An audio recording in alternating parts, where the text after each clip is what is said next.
Sinupla po etong si Bato de la Rosa ng isang abogado.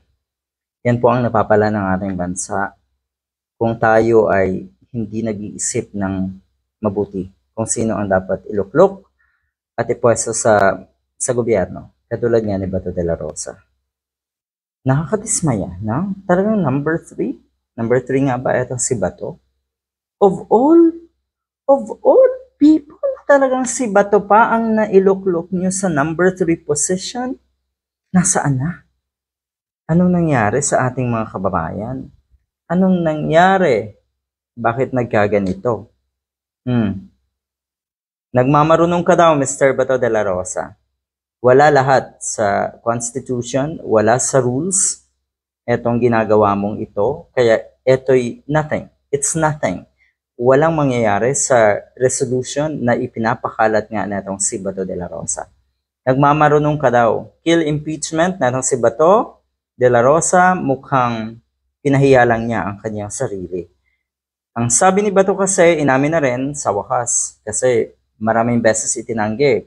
Pati na rin si Bongo, itinanggi nga itong resolution or drafted resolution na ito para i-dismiss na nga ang impeachment trial. Galing yun sa office ko, basahin nyo na lang ang resolution. You'll understand everything. That's very self-explanatory. Mabasa nyo doon, ano sinasabi ko, ano ang saloobin ko. Kung ito no, saloobin mo? Talaga ba?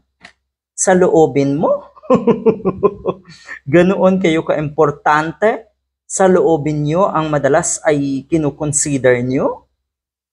Yung sinasabing resolution na ginawa na itong si Bato, ultra vires yun. Walang basihan. Ang ibig sabihin, walang basihan or walang base sapagkat sa mismong rules nila ng impeachment, wala namang ganyan. At sana yung mga senators na kahit paano alam ang mga ganitong proseso, suplahin din si Bato para madala. Kasi sa circle nyo or sa institution na yan, ang dami, parami ng parami yung mga naandyan na sinisira ang institution, sinisira ang credibility ng Senado.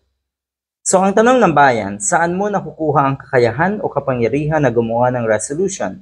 Na yan, wala naman yan sa Constitution. O di ba nakakahiya talaga itong si Bato de la Rosa?